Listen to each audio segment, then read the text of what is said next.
প্রিয় দেশবাসী, শিশু, কিশোর কিশোরী, তরুণ তরুণী, ছাত্রছাত্রী, নারী পুরুষ, নবীন প্রবীণ, আপনাদের সকলের প্রতি আমার আন্তরিক সালাম ও গভীর শ্রদ্ধা। আসসালামু আলাইকুম। শুরুতেই আমি দেশের সবাইকে শুভেচ্ছা জানাচ্ছি। দীর্ঘ 17 বছর পর একটি উৎসব মুখর, অংশগ্রহণমূলক ও শান্তিপূর্ণ জাতীয় নির্বাচন সফলভাবে সম্পন্ন করার জন্য এই নির্বাচনের মাধ্যমে জনগণ, ভোটার, রাজনৈতিক দল, প্রার্থী, নির্বাচন সংশ্লিষ্ট প্রতিষ্ঠান ও আইনশৃঙ্খলা বাহিনী সম্মিলিতভাবে একটি প্রশংসনীয় নজির সৃষ্টি করেছে। ভবিষ্যতে বাংলাদেশের নির্বাচন কেমন হওয়া উচিত, এই নির্বাচন তার একটি উৎকৃষ্ট উদাহরণ হয়ে থাকবে। প্রিয় দেশবাসী, বিগত 18 মাস আমার উপর অর্পিত দায়িত্ব নিষ্ঠার সাথে পালন শেষে একটি নির্বাচিত সরকারের কাছে দায়িত্ব হস্তান্তরের প্রাক্কালে অন্তর্বর্তী সরকারের প্রধান উপদেষ্টা হিসেবে আজ আমি আপনাদের কাছ থেকে বিদায় নেবার জন্য উপস্থিত হয়েছি। আজ বিদায়ের দিনে 5ই আগস্টের কথা স্মরণ করে আপনাদের কিছু কথা বলব। কি মহা মুক্তির দিন ছিল সেদিনটি, সে কি আনন্দের দিন। বাংলাদেশিরা দেশে বিদেশে যে যেখানে ছিল আনন্দে চোখের পানি ফেলেছিল। দৈত্যের গ্রাস থেকে তরুণ ছাত্রছাত্রীরা দেশকে বের করে এনেছে, দেশ মুক্ত হয়েছে। কিন্তু দেশ সম্পূর্ণ অচল। এই অচল দেশটিকে কিভাবে সচল করা যাবে সেটা ছিল সবার মনে। অভ্যুত্থানের ছাত্র নেতারা ঠিক করলো দেশকে সচল করার জন্য একটি সরকার লাগবে। সরকার গঠন ও চালাবার জন্য তারা আমাকে খবর দিল। আমি তখন বিদেশে, আমি দায়িত্ব নিতে রাজি না। তারা জাতির প্রতি কর্তব্য পালনের কথা বলে আমাকে রাজি করালো। 18 মাস পর এখন আমার যাওয়ার পালা। আমি আজ আমার কাজ হতে বিদায় নিতে আপনাদের সামনে এসেছি। আমাদের প্রথম কাজ ছিল দেশকে সচল করা। এটি ছিল সবচেয়ে কঠিন কাজ। যারা দেশকে লুটে পুটে খেত তারাই দেশের এই যন্ত্র চালাতো। তাদের একান্ত অনুগত লোকজন নিয়ে অভ্যুত্থানের সঙ্গে সঙ্গে সবাই পালিয়ে গেছে। বড় কর্তা পালিয়েছে, মাঝারি কর্তা পালিয়েছে, অন্যরা ভোল পাল্টিয়েছে অথবা আত্মগোপনে চলে গেছে। কেউ নানাজনের সুপারিশ নিয়ে আসছে, তারা অভ্যুত্থানের গোপন সৈনিক ইত্যাদি।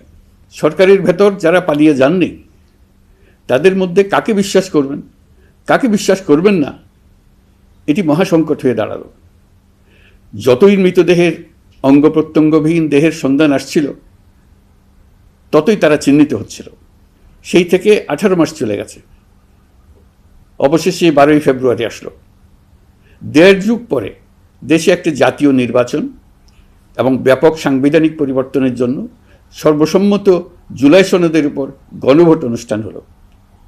এই নির্বাচনে উৎসবমুখর পরিবেশ, দেশের সর্বত্র একটা ঈদের পরিবেশ ছিল যা আমাদের ইতিহাসে স্মরণীয় হয়ে থাকবে। এই প্রতিদ্বন্দ্বিতামূলক নির্বাচনে যারা জয়ী হয়েছেন তাদের আমি অভিনন্দন জানাচ্ছি। যারা পরাজিত হয়েছেন তাদেরকেও আমি অভিনন্দন জানাচ্ছি। হার জিতেই হলো গণতন্ত্রের সৌন্দর্য। যারা জয়ী হয়েছেন তারা মোট ভোটের প্রায় অর্ধেক পেয়েছেন। যারা জয়ী হতে পারেননি তারাও মোট ভোটের অর্ধেক পেয়েছেন। যারা জয়ী হতে পারেননি তারা এই জেনে আশ্বস্ত হবেন যে প্রায় অর্ধেক ভোটার আপনাদের উপর আস্থা রেখেছে। আগামী দিন নতুন সরকার দায়িত্ব গ্রহণ করবে। এর মাধ্যমে আমাদের 18 মাসের দায়িত্বের সমাপ্তি হবে। 24শে জুলাই মাসে বাংলাদেশের মানুষ এক অভূতপূর্ব অভ্যুত্থানের মধ্য দিয়ে তাদের মুক্তি, আকাঙ্ক্ষা ও মর্যাদার দাবি উচ্চারণ করেছিল। সেই সময় দেশ একটি গভীর রাজনৈতিক, অর্থনৈতিক, প্রাতিষ্ঠানিক ও মানবিক সংকটে নিপতিত ছিল। রাষ্ট্রযন্ত্রের উপর মানুষ আস্থা হারিয়ে ফেলেছিল। গণতন্ত্র হয়েছিল ধূলিসাৎ, ভবিষ্যৎ ছিল অনিশ্চিত। ঠিক সেই সংকটময় সময়ে আমাকে আহ্বান জানানো হয়েছিল একটি লক্ষ্য সামনে রেখে বাংলাদেশকে আবার স্বাভাবিক জীবনে ফেরানোর জন্য 3টি দায়িত্ব দেওয়া হয়েছিল: সংস্কার, বিচার এবং নির্বাচন। আমি ও আমার সহকর্মীরা সবাই আমরা সেই অঙ্গীকার রক্ষার চেষ্টা করে গেছি। কোথায় কতটুকু সাফল্য অর্জন করতে পেরেছি, কোথায় ব্যর্থ হয়েছি, সে বিচারের ভার আপনাদের উপর থাকলো। আমাদের প্রচেষ্টায় কোনো ঘাটতি ছিল না। আমরা মানবতা বিরোধী অপরাধ, দুর্নীতি ও অনিয়মের বিচার প্রক্রিয়াকে রাজনীতি ও প্রতিশোধের ঊর্ধ্বে রেখেছি। আমরা ভঙ্গুর প্রতিষ্ঠানগুলোর প্রশাসনিক, বাণিজ্যিক, আর্থিক সংস্কারে হাত দিয়েছি, যাতে ভবিষ্যতে কোনো সরকার জনগণের ইচ্ছার বিরুদ্ধে নিজেকে স্থাপন করতে না পারে। আর সর্বোপরি আমরা একটি উৎসবমুখর, অবাধ, নিরপেক্ষ, শান্তিপূর্ণ, পরিচ্ছন্ন ও বিশ্বাসযোগ্য জাতীয় নির্বাচনের আয়োজন করেছি, যার মাধ্যমে জনগণ আবার তাদের ভোটাধিকার ফিরে পেয়েছে। এই নির্বাচন কেবল একটা ক্ষমতা হস্তান্তরের প্রক্রিয়া নয়, এটি বাংলাদেশের গণতান্ত্রিক ব্যবস্থার নতুন অভিযাত্রার সূচনা, নতুন বাংলাদেশের জন্ম। এই অর্জনের পেছনে যারা ছিলেন, জুলাইয়ে রাস্তায় নেমে আসা প্রতিবাদকারী তরুণ তরুণীরা, সেই সাহসী মানুষগুলো, শহীদ ও আহতরা, তাদের প্রতি আমি গভীর শ্রদ্ধা ও কৃতজ্ঞতা জানাচ্ছি। তাদের অভূতপূর্ব ত্যাগ ছাড়া এই পরিবর্তন সম্ভব হতো না। এই প্রক্রিয়া সফল করতে দেশের আবালবৃদ্ধ বনিতা সকলেই সহযোগিতা করেছেন। প্রাতিষ্ঠানিক দিক থেকে দেশের রাজনৈতিক দলসমূহ, নির্বাচন কমিশন, সকল আইনশৃঙ্খলা বাহিনী, সশস্ত্র বাহিনী, সরকারি কর্মকর্তা কর্মচারী ও প্রশাসনের প্রতিটি স্তরের সদস্যরা আন্তরিক সহযোগিতা করেছেন। আপনাদের প্রতি আমার আন্তরিক কৃতজ্ঞতা রইল। আপনাদের ধৈর্য, পেশাদারিত্ব ও আস্থার উপর ভর করেই এই পথ চলা সম্ভব হয়েছে। প্রিয় দেশবাসী, 24-এর গণঅভ্যুত্থানের সময় দেয়ালে দেয়ালে তরুণরা যে নতুন বাংলাদেশের স্বপ্ন এঁকেছিল, তার কেন্দ্র ছিল প্রাতিষ্ঠানিক সংস্কার। সেই প্রত্যাশা বাস্তবায়নে অন্তর্বর্তী সরকার প্রায় 130টি নতুন আইন ও সংশোধনী প্রণয়ন করেছে এবং প্রায় 600টি নির্বাহী আদেশ জারি করেছে, যার প্রায় 84% ইতিমধ্যে বাস্তবায়িত হয়েছে। এই সংস্কারসমূহ নাগরিক অধিকারকে সংহত করেছে, বিচার ব্যবস্থাকে শক্তিশালী করেছে এবং গুম, খুন ও বিচার বহির্ভূত হত্যার সংস্কৃতি যেন আর কখনো ফিরে না আসে সেটা নিশ্চিত করেছে। আমরা দায়িত্ব গ্রহণের সময় দেশের আইনশৃঙ্খলা পরিস্থিতি ছিল অত্যন্ত ভঙ্গুর। থানাগুলো ছিল পুলিশশূন্য, জনগণের মধ্যে আস্থার বদলে ভয় ও শঙ্কা তৈরি হয়েছিল। ধাপে ধাপে আমরা সেই অবস্থার পরিবর্তন ঘটিয়েছি। আজ পুলিশ আর মারণাস্ত্র ব্যবহার করে না, বেআইনিভাবে কাউকে তুলে নিয়ে যায় না, বন্দুকযুদ্ধের নামে হত্যা করে না, পুলিশ ও গোয়েন্দা বাহিনীর ভয়ে কাউকে ডিলিট বাটন চাপতে হয় না। জনবান্ধব ও জবাবদিহিমূলক বাহিনী হিসেবে গড়ে তোলার লক্ষ্যে পুলিশ কমিশন অধ্যাদেশ 2025 প্রণয়ন করা হয়েছে। বিচার বিভাগকে স্বাধীন ও শক্তিশালী করতে পৃথক সচিবালয় গঠন, বিচারক নিয়োগের স্বচ্ছ কাঠামো এবং দেওয়ানি ও ফৌজদারি আইনে যুগান্তকারী সংস্কার করা হয়েছে। সেপারেশন অব জুডিশিয়ারির জন্য মাজদার হোসেন মামলার রায় আমরা বাস্তবায়ন করে গেলাম। গুমকে মানবতার বিরুদ্ধে অপরাধ হিসেবে স্বীকৃতি দিয়ে আন্তর্জাতিক অপরাধ ট্রাইব্যুনাল আইন সংশোধন করা হয়েছে। বিচার প্রক্রিয়াকে স্বচ্ছ করতে রায় সরাসরি সম্প্রচারের সুযোগ, বিদেশি আইনজীবী নিয়োগ এবং অন্তর্বর্তী আপিলের বিধান যুক্ত করা হয়েছে। বাংলাদেশ যেন আর কখনো মানবাধিকারহীন রাষ্ট্রে পরিণত না হয়, সেই লক্ষ্যে জাতীয় মানবাধিকার কমিশন অধ্যাদেশ জারি করা হয়েছে এবং কমিশন গঠন করা হয়েছে। প্রিয় দেশবাসী, একটি সমাজ তখনই উন্নত হয় যখন তার নারীরা নিরাপদ, সম্মানিত ও সমান অধিকারপ্রাপ্ত।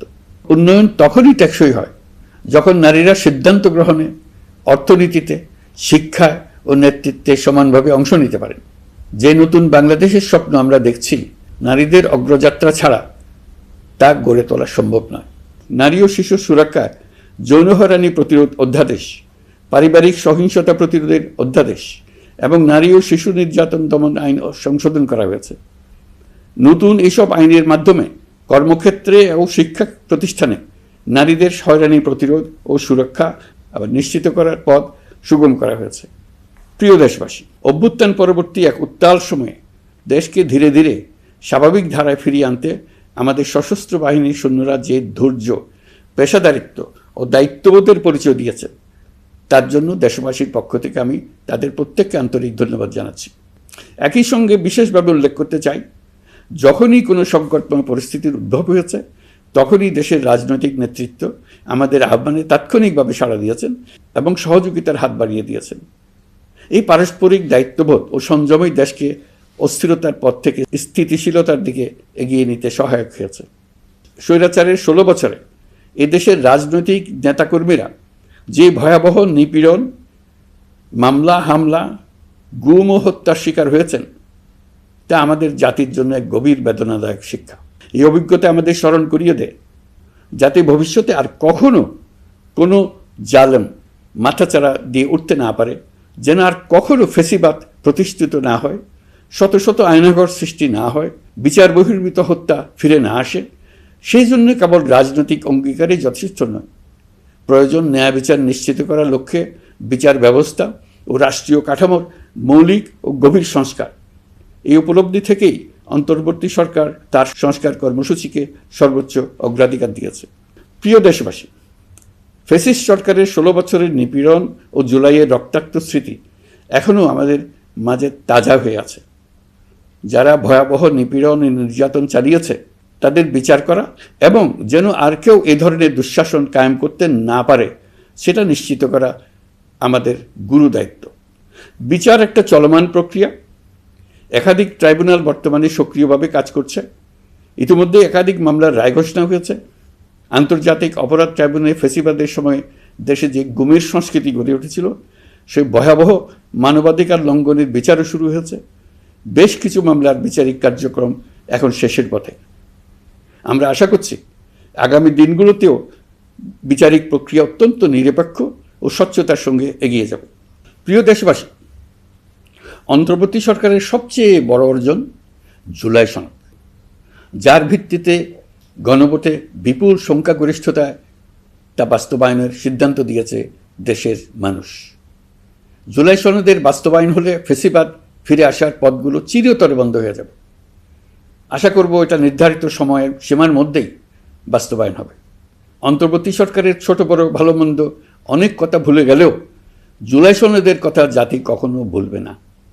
এই সনদ রচনা এবং গণভোটে পাশ করানোর জন্য আমি সকল রাজনৈতিক দল, সামাজিক সংগঠন, অধিকার রক্ষা প্রতিষ্ঠান যারা অক্লান্ত পরিশ্রম করেছে তাদের সবাইকে আজ অভিনন্দন জানাচ্ছি। এই নির্বাচনে প্রথমবারের মতো প্রবাসীদের ভোট দেওয়ার সুযোগ সৃষ্টি করা হয়েছে। যখন একজন ভোটার গর্ব করে এই নির্বাচন ও গণভোটে ভোট দেওয়ার অভিজ্ঞতা সোশ্যাল মিডিয়ায় বলে, তখন একজন নাগরিক হিসেবে আমি আনন্দ ধরে রাখতে পারি না। আমি আশা করি এই প্রক্রিয়ায় ভবিষ্যতে আরও অনেক বেশি প্রবাসীরা নিশ্চিন্তে অংশগ্রহণ করতে পারবে। প্রিয় দেশবাসী, আমরা দায়িত্ব গ্রহণের সময় অর্থনীতি ছিল বিপর্যস্ত, ব্যাংকিং ব্যবস্থা ভেঙে পড়েছিল, অর্থ পাচার ছিল লাগামহীন। আমরা রাজস্ব ব্যবস্থাপনা, করনীতি, মুদ্রা ব্যবস্থাপনা, আর্থিক খাতে কাঠামোগত সংস্কার এনেছি। তলাবিহীন অর্থনীতি আমাদের জন্য রেখে গিয়েছিল আগের ফেসিবাদী সরকার। কেন্দ্রীয় ব্যাংক বাণিজ্য ব্যাংককে ফতুর করে দিয়ে গেছে, $234 বিলিয়ন পাচার করে নিয়ে গেছে, বিশাল ঋণের বোঝা রেখে গেছে। এইসব আমাদের জানা কথা। আমরা যারা এই অর্থনীতি আবার চালু করার দায়িত্ব পেয়েছিলাম তারা দিশা খুঁজে পাচ্ছিলাম না। এখন যাবার সময় স্বস্তি পাচ্ছি যে আমরা অবস্থার মোকাবেলা করতে পেরেছি এবং নতুন অর্থনীতির বুনিয়াদ রচনা করে রেখে যেতে পারছি। এখন আর পাওনাদাররা আমাদের তাড়া করতে আসবে না। আন্তর্জাতিক লেনদেনে আমরা চোখে অন্ধকার দেখব না। আমাদের রিজার্ভের পরিমাণ এখন $34 বিলিয়ন। আমাদের দেশপ্রেমিক প্রবাসী ভাই বোনদের রেমিটেন্সের টাকায় এই রিজার্ভ ক্রমেই বাড়ছে। নিত্য প্রয়োজনীয় পণ্যের দাম নিয়ন্ত্রণে সরবরাহ বৃদ্ধি করা হয়েছে। টিসিবির কার্যক্রম সম্প্রসারিত হয়েছে। বাজার তদারকি ও মজুতদারির বিরুদ্ধে কঠোর ব্যবস্থা নেওয়া হয়েছে। এর ফলে খাদ্য মূল্যস্ফীতি উল্লেখযোগ্যভাবে কমেছে।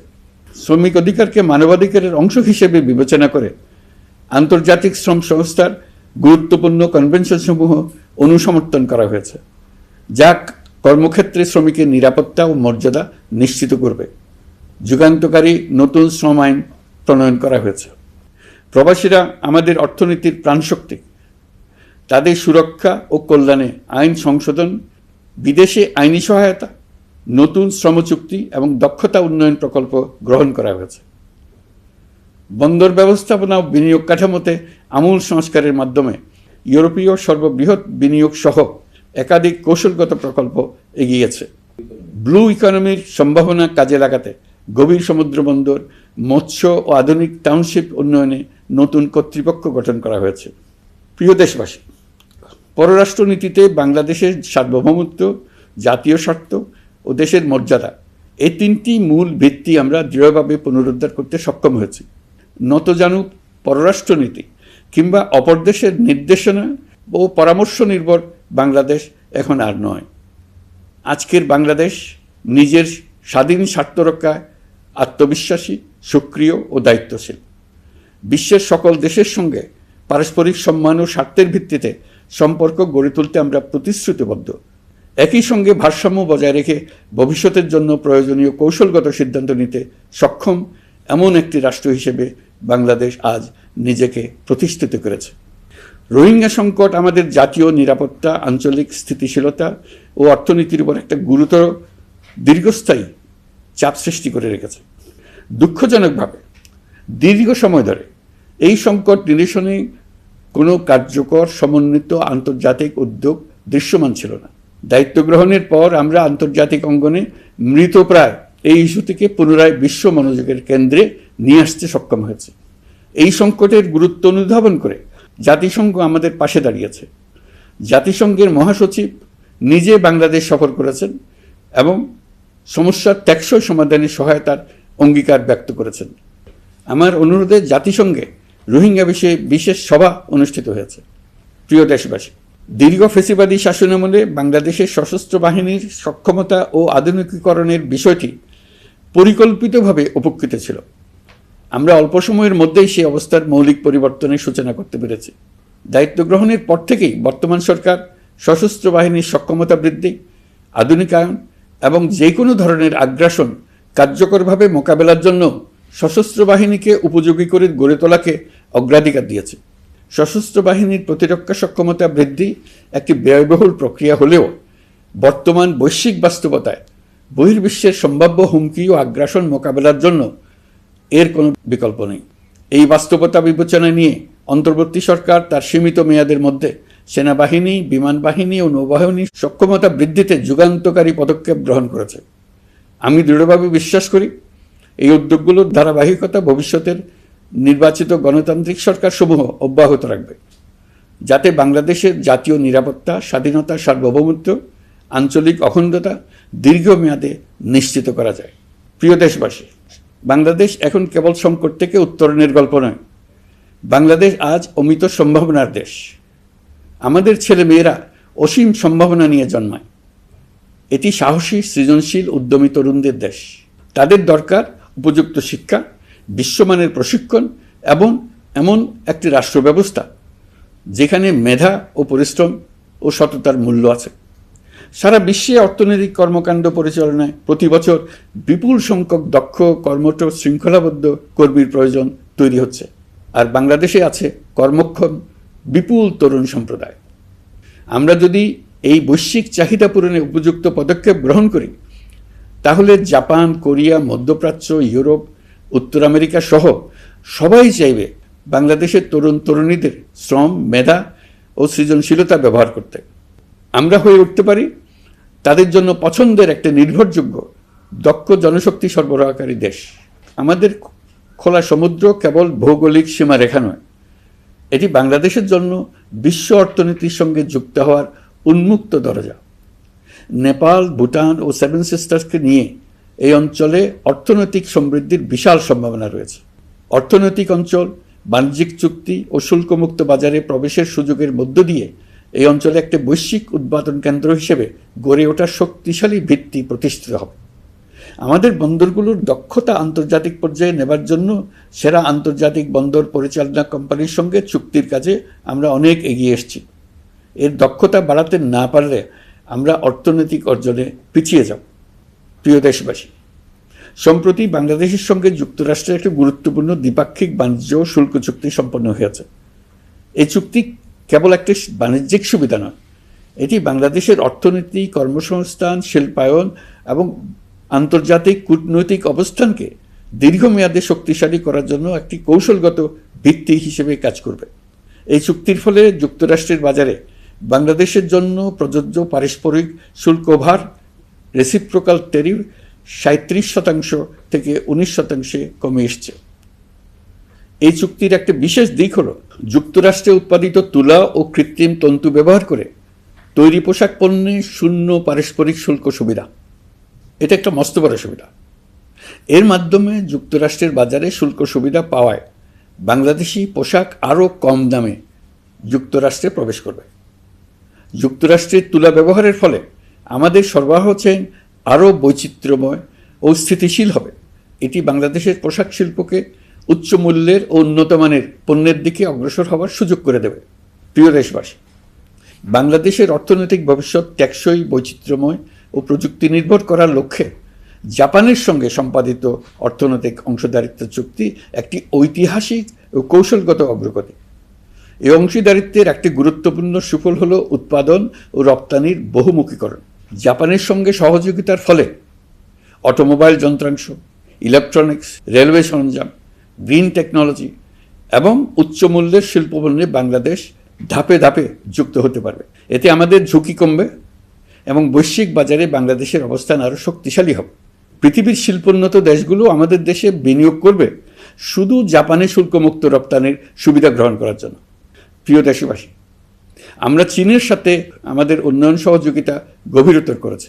গত বছর মার্চে বেজিংয়ে চীনের প্রেসিডেন্ট শি জিনপিংয়ের সাথে বৈঠকে আমরা দুদেশের মধ্যকার কৌশলগত অংশীদারিত্বকে নতুন পর্যায়ে উন্নীত করার প্রত্যয় ব্যক্ত করেছে। ইতিমধ্যে তিস্তা নদীর সামগ্রিক ব্যবস্থাপনা ও পুনর্বাসন প্রকল্পের বিষয়ে উল্লেখযোগ্য অগ্রগতি হয়েছে। নীলফামারীতে 1000 শয্যার একটি আন্তর্জাতিক মানের হাসপাতাল তৈরিতে দুদেশ একমত হয়েছে। এই কাজটি আমরা এগিয়ে নিতে পেরেছি। আমরা এমন একটি বাংলাদেশ গড়ে তুলতে চাই যে বাংলাদেশ শুধু স্বল্প মূল্যের শ্রমনির্ভর অর্থনীতি নয়, বরং দক্ষতা ও প্রযুক্তি ও মূল্য সংযোজন ভিত্তিক অর্থনীতিতে রূপান্তরিত হবে। তবে আমি স্পষ্টভাবে বলতে চাই, এই সম্ভাবনা বাস্তবে রূপান্তরিত হলে 3টি বিষয়ের কোনো বিকল্প নেই: শিক্ষা, প্রশিক্ষণ এবং সততা। অতীতে রাষ্ট্রীয় ব্যবস্থাপনায় সীমাহীন দুর্নীতি, অসততা, অনিয়ম ও জালিয়াতিকে উৎসাহিত করা হয়েছিল। সেই সংস্কৃতি আমাদের পেছনে টেনে রেখেছিল, আমাদের বিশ্বাসযোগ্যতা ক্ষুণ্ণ করেছিল। নতুন বাংলাদেশকে সেই পথ থেকে সরে আসতে হবে। আমাদেরকে প্রতিজ্ঞাবদ্ধ হতে হবে নিয়ম মানায়, প্রতিশ্রুতি রক্ষা, মান বজায় রাখা, রাষ্ট্রের প্রতিটি স্তরকে দুর্নীতিমুক্ত করায়, স্বচ্ছতা ও দায়বদ্ধতা নিশ্চিত করা। প্রিয় দেশবাসী, আমরা শূন্য থেকে শুরু করিনি, শুরু করেছি মাইনাস থেকে। ধ্বংসস্তূপ পরিষ্কার করে প্রতিষ্ঠান দাঁড় করিয়ে তারপরে সংস্কারের পথ ধরেছে। আজ অন্তর্বর্তী সরকার বিদায় নিচ্ছে, কিন্তু গণতন্ত্র, জবাবদিহিতা, বাক স্বাধীনতা, অধিকার চর্চার যে ধারা শুরু হয়েছে তা যেন কখনো থেমে না যায়। আমরা রাষ্ট্রীয় দায়িত্ব ছেড়ে গেলেও নতুন বাংলাদেশ গড়ার সার্বিক দায়িত্ব আমার, আপনার, আমাদের সবার। আমাদের সকলের দায়িত্ব দেশকে সত্যিকারের গণতন্ত্র হিসেবে পরিস্ফুটিত করা। জুলাই গণঅভ্যুত্থান আমাদের জন্য এই দরজা খুলে দিয়েছে। আমরা যদি স্বপ্ন, আকাঙ্ক্ষা ও শক্তিকে বাঁচিয়ে রাখতে পারি, তবে বাংলাদেশের অগ্রযাত্রা কেউ থামাতে পারবে না। গণঅভ্যুত্থানে যারা প্রাণ দিয়েছে, শরীরের অঙ্গ হারিয়ে দুঃসহ জীবনযাপন করছে, যাদের লাশ পুড়িয়ে ফেলা হয়েছে, যাদের লাশ এখনো খুঁজে পাওয়া যাচ্ছে না, যারা অল্পের জন্য বেঁচে গেছে, তাদের সকলের আত্মত্যাগকে এই জাতি যেন কোনোদিন ভুলে না যায়। প্রতিটি রাষ্ট্রীয় সিদ্ধান্ত গ্রহণে আমরা যেন তাদের ছবি মনে রেখে সিদ্ধান্ত নিই। আমাদের পরবর্তী প্রজন্মকে ক্ষমতাবানদের কিভাবে নিয়ন্ত্রণে রাখতে হয় সেই শিক্ষাটি যেন দিয়ে যেতে পারে। ক্ষমতাবানদের ক্ষমতা মানুষকে কীরকম মনুষ্যত্বহীন করে তুলতে পারে সেটা জাতির ইতিহাসে ধরে রাখার জন্য আমরা পলাতক প্রধানমন্ত্রীর বাসস্থান গণভবনকে জাতীয় জুলাই স্মৃতি জাদুঘর হিসেবে প্রতিষ্ঠিত করে রেখে যাচ্ছি। এখানে আপনাদের স্মৃতির বাস্তব নমুনা সংরক্ষণ করে রাখা হয়েছে। জাদুঘর যখন জনসাধারণের জন্য খুলে দেওয়া হবে, তখন আপনি যেখানেই থাকুন, দেশে থাকুন, বিদেশে থাকুন, আমি অনুরোধ করব আপনি সপরিবারে একবার এসে কিছুক্ষণ জাদুঘরে কাটিয়ে যাবেন। প্রিয় দেশবাসী, আসুন আমরা এমন একটি বাংলাদেশ করি যেখানে সম্ভাবনা সীমাহীন আর স্বপ্নের কোনো সীমানা নেই। গত 18 মাসে ক্রমান্বয়ে এদেশের মানুষের মধ্যে গণতন্ত্র, একটি কল্যাণমূলক শাসন ব্যবস্থা, বাক স্বাধীনতা, ক্ষমতাকে প্রশ্ন করতে পারা, সমালোচনা করতে পারা, জবাবদিহিতায় আনতে পারার যে চর্চা শুরু হলো, উৎসবমুখর পরিবেশে নির্বাচন আয়োজন করে জনগণের অধিকার নিশ্চিত হলো, এই ধারা যেন কোনো রকমেই হাতছাড়া হয়ে না যায়। আমি বিশ্বাস করি বাংলাদেশের আপামর জনসাধারণ এবং সকল রাজনৈতিক পক্ষ ইস্পাত কঠিন ঐক্যের মাধ্যমে এই ধারাকে আগামী দিনগুলোকে রক্ষা করবে, সমৃদ্ধ করবে। অধিকারের বিষয়, দেশের স্বাধীনতা সার্বভৌমত্বের বিষয়, পরবর্তী প্রজন্মের জন্য একটি সুন্দর বাংলাদেশ গড়ে তোলার প্রত্যয়ে দৃঢ় থাকতে হবে। দলমত, ধর্ম, বর্ণ, নারী পুরুষ নির্বিশেষে সবাইকে আহ্বান জানাই একটি ন্যায়ভিত্তিক, মানবিক ও গণতান্ত্রিক বাংলাদেশ গড়ে তোলার সংগ্রাম অব্যাহত রাখতে। এই আহ্বান জানিয়েই আমি অত্যন্ত আশাবাদের সঙ্গে আজ আপনাদের কাছ থেকে বিদায় নিচ্ছি। দেশের শিশু, কিশোর কিশোরী, তরুণ তরুণী, ছাত্রছাত্রী, নারী পুরুষ, নবীন প্রবীণ, আমার দায়িত্ব থেকে বিদায় নেবার এই প্রাক্কালে আপনাদের সকলের প্রতি আন্তরিক ধন্যবাদ জানাচ্ছি। আমার জন্য দোয়া করবেন। মহান আল্লাহ আমাদের সকলের সহায় হন। আল্লাহ হাফেজ।